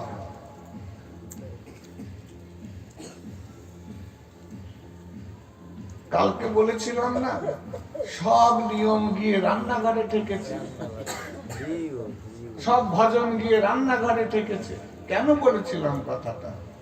শ্রী একাদশীর দিন আগে জিজ্ঞেস করে কি পেয়েছেন, কি খেয়েছেন,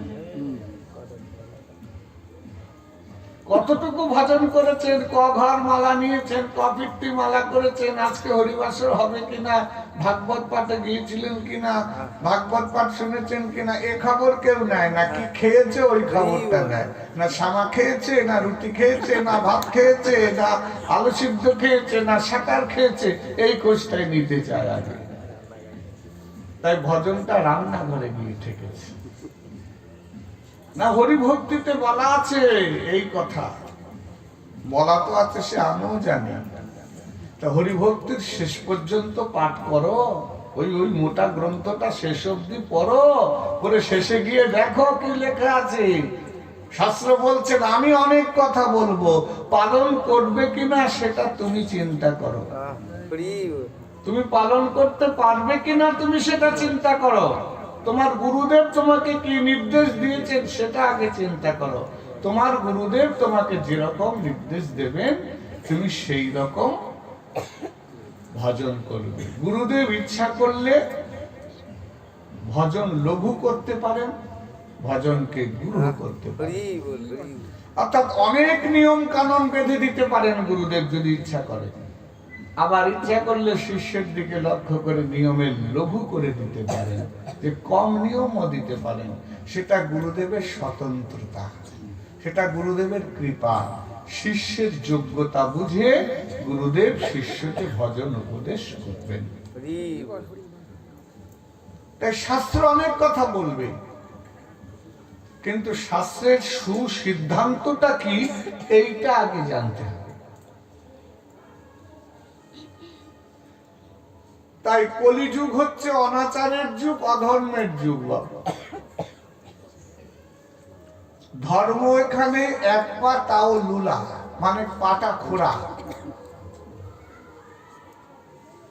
বহু ধর্ম, শাখায় শাখায়, লতায় লতায়, পাতায় পাতায় ধর্ম। এত ধর্ম তো হওয়ার কথা না। আমাদের শাশ্বত সনাতন ধর্ম। হরি বল, হরি বল। সব ধর্ম এক হওয়া উচিত, সব পথ এক হওয়া উচিত, কিন্তু যে যেরকম বোঝে সে সেরকম একটা পথ তৈরি করে ফেলছে। এটা কলিযুগ বলে হচ্ছে, এটা কলিযুগের প্রভাব। মানে কলিযুগের প্রভাবটা কি আপনাদের আমি এটা কি বোঝাতে চাইলাম মাত্র। অনাচারের যুগ, অধর্মের যুগ, পাপের যুগ, অনাচারের যুগ, এমন কোন দোষ নাই যে কলির জীব করে না। সেহানো জীবের সাধন হবে কি, ভাজন হবে কি, কিসে জীব উদ্ধার হবে, সংসার সিন্ধু কিভাবে পার হবে, এত বড় সংসার জলদ কি করে পার হবে কলির জীব, পারের উপায় কি?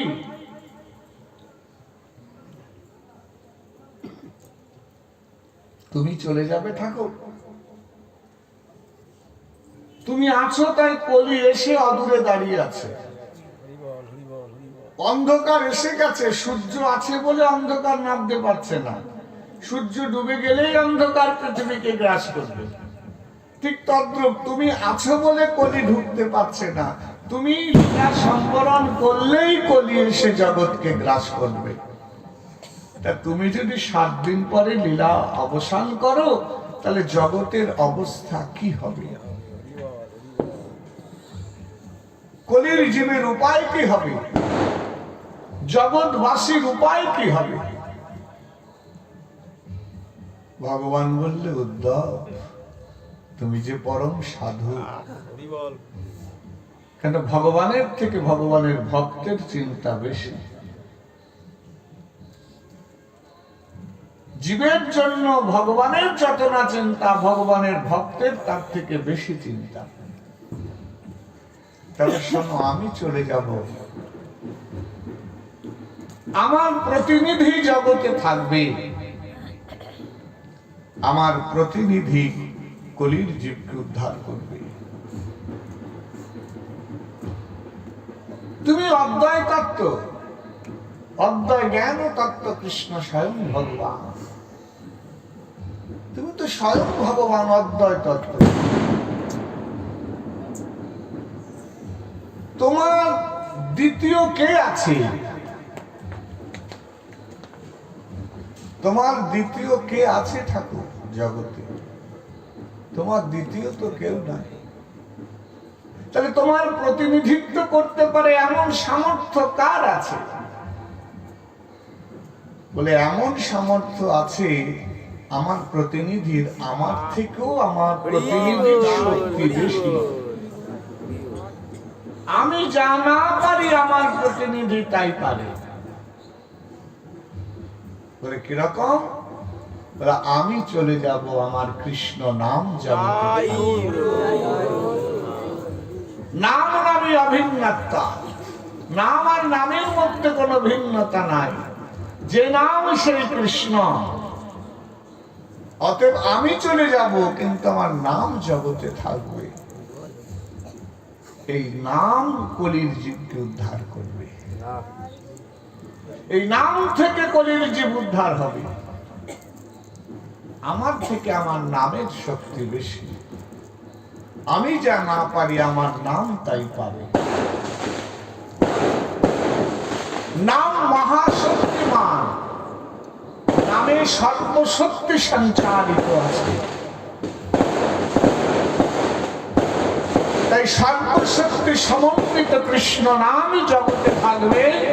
এই কৃষ্ণ নাম থেকে জগতের উদ্ধার হবে। তখন সেখানে ছিলেন উদ্ধব। উদ্ধবের প্রতি ভগবান তখন কিছু জ্ঞান উপদেশ করছেন। সেটা ভগবানের শেষ উপদেশ।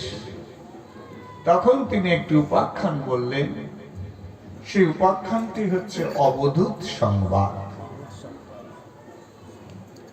অবধূত সংবাদ ঘটনাটা ত্রেতা যুগের। ত্রেতা যুগে ভগবান যদুর রাজসভাতে এসেছেন দত্তাত্রেয় ঋষি। যার সমস্ত কর্ম ক্রিয়াকাণ্ড অবধৌতিক, এর জন্য তাকে অবধূত সন্ন্যাসী বলা হয়। মানে সাধারণ সন্ন্যাসীর নিয়ম বিধির সঙ্গে তার নিয়ম বিধির কোনো মিল নাই। যেমন আমাদের প্রভু নিত্যানন্দ ছিলেন অবধূত। নিত্যানন্দের এক নাম ছিল অবধূত নিত্যানন্দ। এরা মায়ামুক্ত পুরুষ, এই জাগতিক জগতের মায়া তাদেরকে স্পর্শ করে না। এই দত্তাত্রেয় ঋষি অবধূত, তিনি যদু মহারাজের সভাতে এসেছেন। যদু মহারাজ অবধূত সন্ন্যাসীকে প্রণাম করলেন। প্রণাম করে কুশল জিজ্ঞাসা করলেন না, তাকে কিছু পরমার্থিক তত্ত্ব জিজ্ঞাসা করলেন। বলেন সাধু সন্ত মহাত্মা গুরুদেবের কুশল জিজ্ঞাসা করার প্রয়োজন হয় না, কেননা তারা মূলত কুশলই থাকেন। তারা সর্বক্ষণ ভগবত ভজন আনন্দে, অনুভব আনন্দে ডুবে থাকেন। তারা সর্বক্ষণ ভজন আনন্দেই থাকেন। বৃথা বাক্য আলাপ করে বাক্য ক্ষয় করা সাধুদের সাথে উচিত নয়। তখন যদু মহারাজ প্রশ্ন করেছিলেন অবধূত সন্ন্যাসীকে, আপনার এই যে পরম জ্ঞান, এই পরম জ্ঞান আপনি কোথা থেকে অর্জন করেছেন? অবধূত সন্ন্যাসী বললেন, মহারাজ যদু, এই জ্ঞান আমার গুরু প্রদত্ত জ্ঞান। আমি গুরুদেবের কাছ থেকে যা পেয়েছি, যা শিখেছি, গুরুদেবের থেকে যা অনুভব করেছি, তাতেই আমি এই পরম তত্ত্ব জেনেছি। আপনার গুরুদেব কে? কি নাম আপনার গুরুদেবের? অবধূত দত্তাত্রেয় ঋষি বললেন, আমার 24 জন গুরু। একজন নয়, 24 জন। দীক্ষা গুরু একজন হয়, দীক্ষা গুরু কখনো দুজন হয় না। একবার দীক্ষা নেওয়ার পরে আর দীক্ষা নেওয়া যায় না, তবে নেওয়া যায়। কেউ যদি শক্তি মতে দীক্ষা নেয়, শিব মতে দীক্ষা নেয়, সৌর মতে দীক্ষা নেয়, গানপত্য মতে দীক্ষা নেয়, তারা আবার পুনরায় কৃষ্ণ মন্ত্রে দীক্ষা নিতে পারে। বৈষ্ণব গুরুর চরণ আশ্রয় করে, সম্প্রদায় গুরুর চরণ আশ্রয় করে তারা আবার দীক্ষা নিতে পারেন। কিন্তু সম্প্রদায় গুরুর চরণ আশ্রয় করে, অধিকারী গুরুর চরণ আশ্রয় করে, বৈষ্ণব গুরুর চরণ আশ্রয় করে তারপরে তারা অন্যের থেকে দীক্ষা নিতে পারেন না। বিশেষ করে যে সমস্ত গুরুদেবদের গুরু পরম্পরা নেই, গুরু প্রণালী নেই, সেটা বিশুদ্ধ গুরু তত্ত্ব নয়, সেটা গুরুবাদ নয়, ওটা পরিশুদ্ধ দীক্ষা নয়। পরিশুদ্ধ দীক্ষা নিতে গেলে গুরু পরম্পরা যুক্ত গুরুর কাছ থেকে দীক্ষা নিতে হবে, যে গুরুদেবের পরম্পরা থাকবে, গুরু প্রণালী থাকবে। যে গুরুদেবের গুরু প্রণালী নাই, সেটা বিশুদ্ধ দীক্ষা নয়, বিশুদ্ধ মন্ত্র নয়। প্রণালী যুক্ত আচার্য গুরুদেবের কাছ থেকে দীক্ষা নিতে হবে, সম্প্রদায় গুরুর থেকে দীক্ষা নিতে হবে, বৈষ্ণব গুরুর থেকে দীক্ষা নিতে হবে। সে ব্রাহ্মণ হোক, সে শূদ্র হোক, সে সন্ন্যাসী হোক, আর সে বাবাজি হোক, তাতে কোনো দোষ নাই। কিবা বিপ্র কিবা ন্যাসী শূদ্র কেনে নয়, যে কৃষ্ণ তত্ত্ববেত্তা সেই গুরু হয়। যদি কোনো শূদ্রের ব্রহ্ম জ্ঞান অর্জন হয়, সে যদি অধিকারী হয়, সে যদি ভগবত ভজন পরায়ণ হয়, ভাগবত তত্ত্ব বিশারদ হয়, তত্ত্বজ্ঞানী হয়, তিনি দীক্ষা দিতে পারেন। শাস্ত্র অনুমোদন করেছেন। দীক্ষা নিতে গেলে শুধু উচ্চ করে ব্রাহ্মণ হতে হবে এমন কথা নাই, হরিবল হরিবল। দীক্ষা নিতে গেলে গোস্বামী হতে হবে এমন কোনো কথা নাই শাস্ত্রে। বহু মহাপ্রভুর পরবর্তীতে গোস্বামী ধারা, গোস্বামী পথ আবিষ্কৃত হয়েছে। নিত্যানন্দ প্রভুর থেকে, অদ্বৈত প্রভুর থেকে গোস্বামী পথ শুরু হয়েছে, গোস্বামী বংশ শুরু হয়েছে। কিন্তু তার আগে গোস্বামী ছিল। কথাটা বুঝতে পেরেছেন?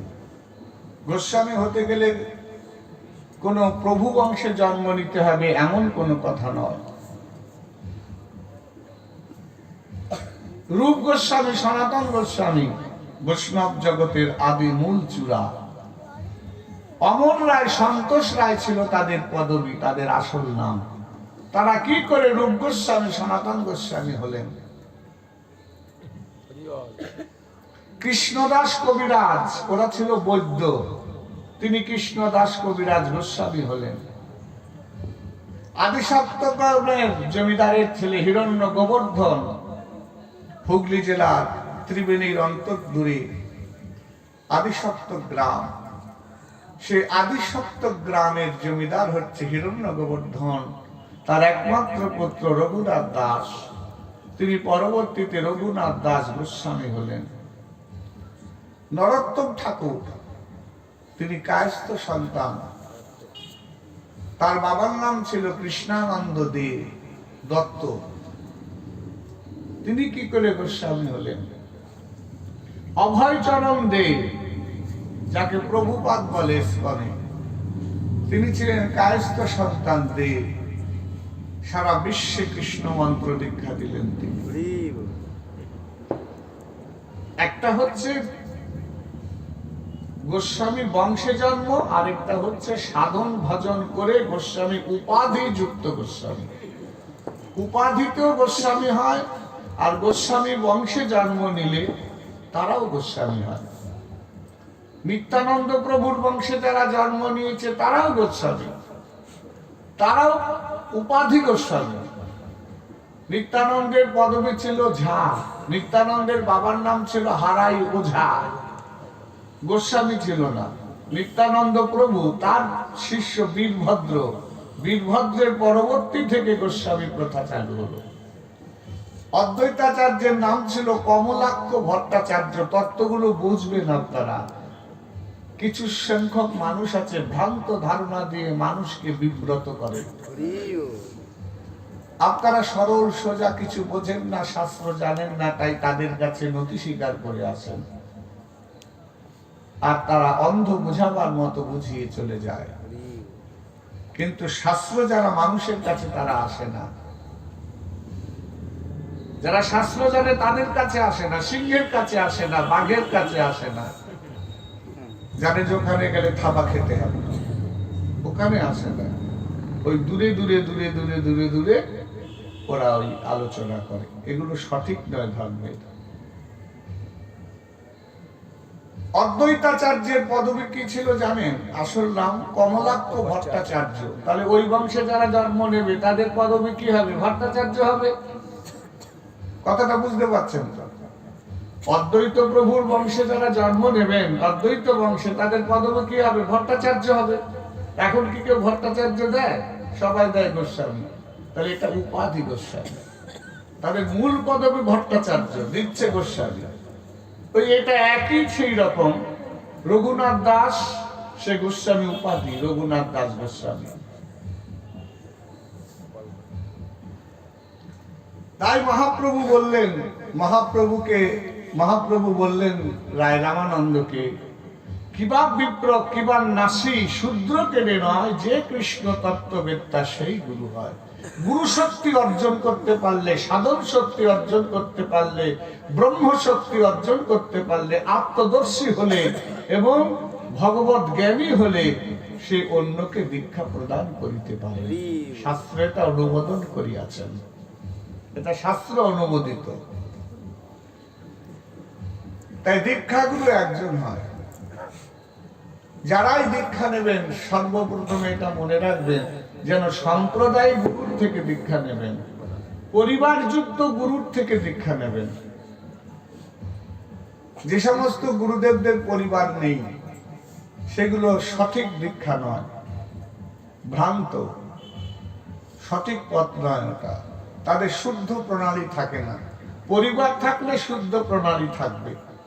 যাদের দীক্ষা জিজ্ঞাসা করবেন আপনার পরিবার কি, উত্তর দিতে পারবে না, তাহলে বুঝবেন এখানে ভুল আছে। পরিবার থাকতে হবে। গুরুদেবকে জিজ্ঞাসা করবেন, গুরুদেব আমাদের কি পরিবার, আমাদের প্রণালী কি? গুরুদেব দিতে বাধ্য হবেন লিখে যে এই আমাদের প্রণালী। 4 সম্প্রদায় যুক্ত গুরুদেবের কাছ থেকে দীক্ষা নিতে হয়। আর শিক্ষা গুরু বহু হতে পারে। যার কাছ থেকে কিছু শিখবেন, বুঝবেন, তিনিই আপনার শিক্ষা গুরু হবেন। হরি বল। ভাগবতে এইখানে অবধূত বলছেন যে আমার গুরুদেব 24 জন।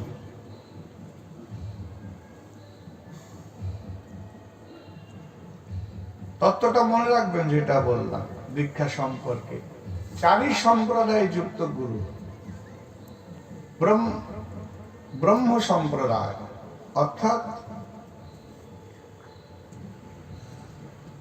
4টে সম্প্রদায়।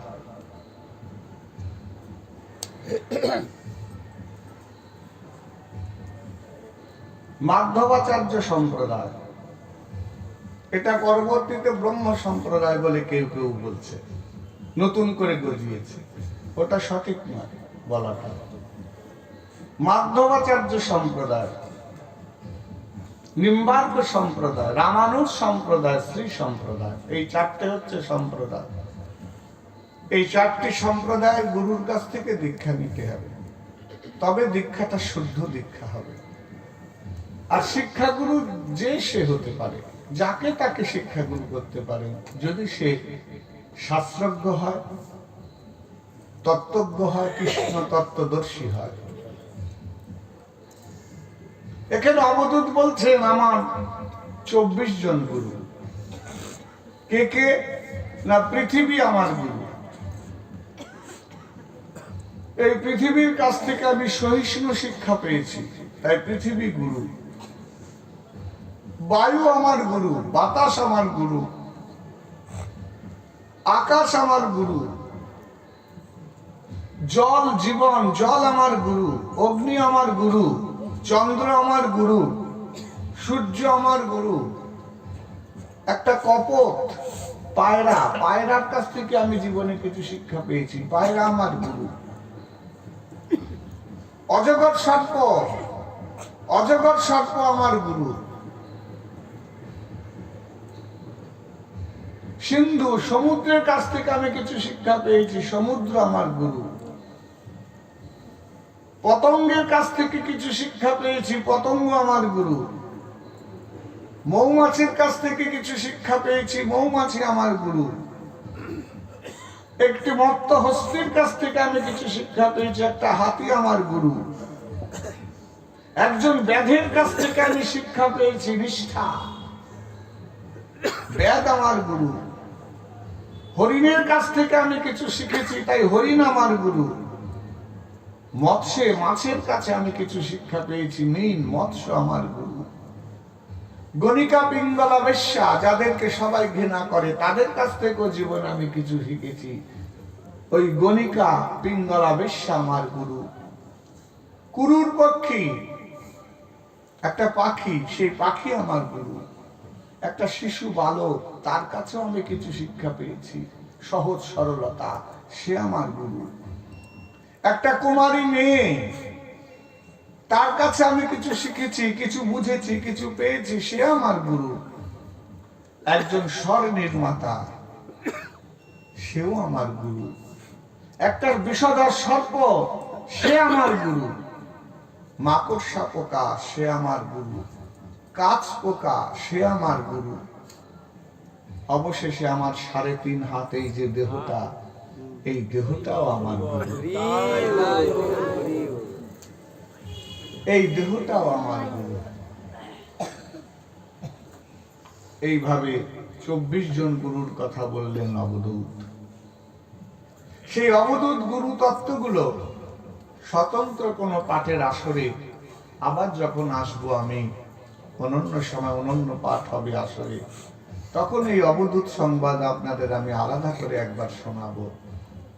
কেননা এখন তার 24 জন গুরুর সম্পর্কে ব্যাখ্যা করা সম্ভব নয়, শুধুমাত্র তাদের নাম কটা আপনাদের স্মরণ করিয়ে দিয়ে গেলাম।